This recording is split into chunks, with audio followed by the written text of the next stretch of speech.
All right, everybody. First video of 2024. Welcome. You guys are watching Epic Pokemon TCG. Now, in case you couldn't tell by the title, the thumbnail, or the gameplay on screen, it is going to be Gholdengo facing off against Charizard. So yeah, this was actually a pretty doozy of a game. I would have to say so myself. We slug it out pretty hard there for a second. All right, so wow. That's a great start this video. I'm opening with a Battle VIP pass, so I'm able to get some stuff down. I'm going to go ahead and talk about my turn a little bit, because I want to talk about Gholdengo. So, I was unfortunately unable to get a Rotom down, which kind of sucks, because obviously I have 4 Sealstone, but I prioritized getting 2 Charmander down. I just figured my opponent needed to evolve Boss, 2 Energy, and I'm knocked out. So, I didn't want to risk that, so I went ahead and went for the 2 Charmander. Now, as for Gholdengo, with the Champion League, that player paired it up with Palkia, which is insane to think about.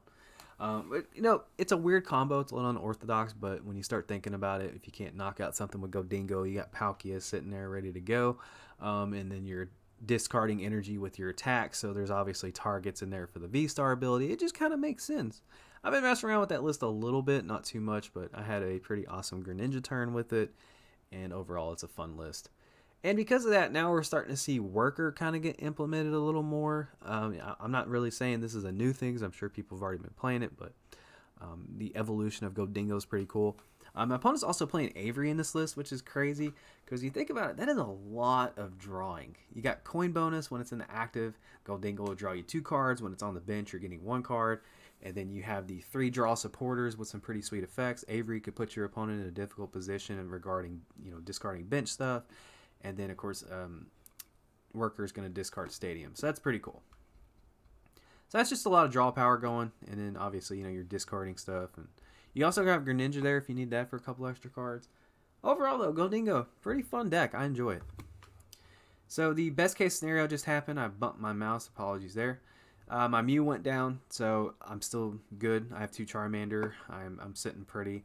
I have Ultra Ball in hand, 2 Rare Candies. So I'm able to get Pidgeot and Charizard down this turn, so that's going to be pretty nice. Right here, I'm just contemplating, do I want to discard what I currently have, or do I want to go for the Pokestop? And I think really I'm just trying to hang on to that Forest Seal. I don't know why I was prioritizing that so much, but I just was. So I'm going to be discarding that in the Counter Catcher, just because Counter Catcher right now isn't really doing me a whole lot. I still have the boss's orders if I do need it. So I'm going to Rare Candy into the Pidgeot, which will get me anything I need, which is nice. And then we're going to grab big old Charizard. So there we go, guys. The setup is pretty much complete. 2 energy will go on Charizard. 1 will go on the Charmander. I have Boss in hand if I need it for next turn, if my opponent just whiffs or something. So we're good there.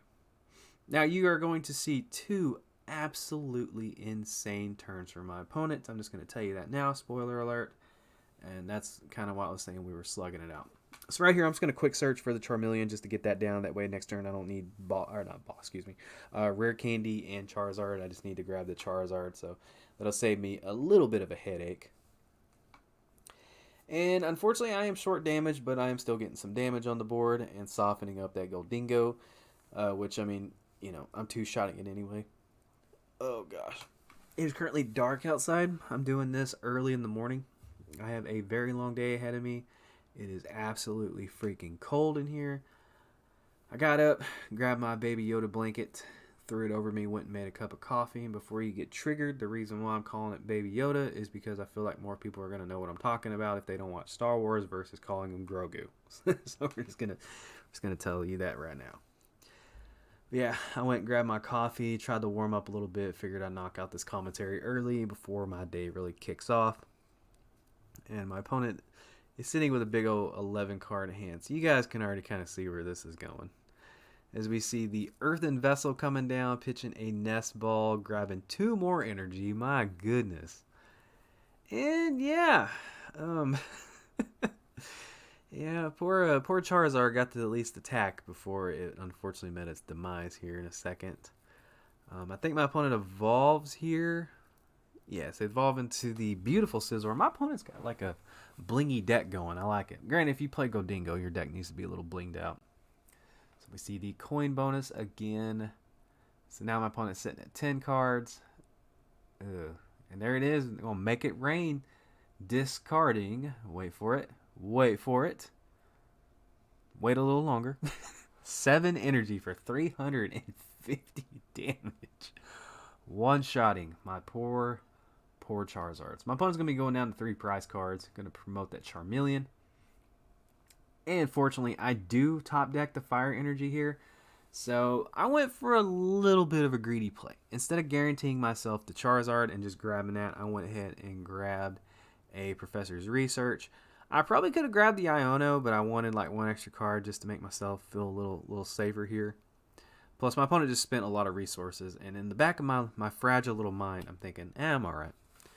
So I do actually end up getting a level ball, which will let me place a Charmander down before I evolve, so that way I can get something powered up for next turn in case my opponent goes absolutely bonkers again and one-shots a Charizard. So there we go, Infernal Rain. Unfortunately, only 1 fire energy, so now I gotta hope that when I knock this Gholdengo out, I get 1 off the prizes. First, we're gonna get rid of that Pokestop. That was kind of my plan as this game progressed and I saw my opponent spending more and more resources. I'm going to try to make it as difficult as possible for my opponent to try to pull those item cards out. So along with the Avery, the Greninja, the Worker, the Gholdengos, my opponent also has Pokestop. So they're definitely cycling through a lot of stuff. And I wasn't really expecting the Palkia to drop at any point during this game just because I felt like Scizor, Palkia, and Gholdengo would just be a little much, and they might start having to like cut key essential cards out of the deck. So I wasn't really too worried about that. So the Worker will get rid of my poor Collapsed Stadium, giving him 3 cards. Gets the Pokestop, gets the Gimmigool. I'm like, oh boy. Oh man. So already I'm sitting there going, is this about to happen again? Are you serious? So we see the Earthen Vessel. The more energy that goes into my opponent's hand, the more I started sweating. Because I'm like, man, what are the chances my opponent 350 damage? We see 2 energy retrievals, one of them being superior. There is the switch. I know my opponent has an energy due to Earthen Vessel. So there is the metal energy going down onto Gimmigool, followed by the superior energy retrieval. It's happening again, guys. It is happening again. My opponent is about to one-shot another 330 HP Pokemon with Gimmigool. My goodness. Oh boy. Here we go. Make it rain. Make it rain. 4. Insert drum roll. I'd start beating on my desk, but I don't think you guys want to hear that. 350 damage. Another 7 energy. Another Charizard goes down. My opponent goes down to 1 prize card. My goodness. Alright, we know that we still have a Charizard left in the deck, so we can go ahead and grab that. We have the Fire Energy and the Rare Candy. And now I can't play anything else down. It is way too much of a risk for me to play anything else down, so I have to hope that these 2 Pokemon, Ash's Pokemon, can carry me to victory. But first, let's get rid of that Pokestop. Because we need that bad boy out of here. And yeah, really the only play I have here now is my Burning Darkness for 330 damage, taking out that Gimmigool. Now I gotta hope that my opponent, with their 3-card hand, doesn't pull off some miraculous 7 energy discard. They've already gone through a lot of resources, but you know, hey, they have 12 cards in deck. There's no telling what else they can do. So we're just gonna have to sit here and wait and hope for the best. I don't really have a lot to talk about. My New Year's was pretty bland. I kind of just sat around and played video games, listened to music, played a little Pokemon, and took it easy. I don't really go out and celebrate New Year's. I'm more of a Christmas guy. New Year's just kind of tells me that the holidays are over and that the depressing part of the year is about to start rolling around. We go from like the best holiday of the year, sorry Halloween fans, to the commercial holiday where they tell you if you love someone on February 14th, you have to go out and buy them candy, chocolate, roses, and all that. Which I don't even know why that's a holiday. That should be an all year round thing. That's just my opinion. I don't think you need a holiday to tell your significant other that you love them. But, you know, you're expected to. Otherwise, you're a quote unquote bad significant other. As we see the Scizor, which I honestly, like, while I am a huge fan of Scizor, I'm not really too worried about it in this matchup. I'm not playing anything else down because that's just walking into a boss's orders for the win. And then they're only hitting me for 110 damage. And so yeah, they have to 3-shot me.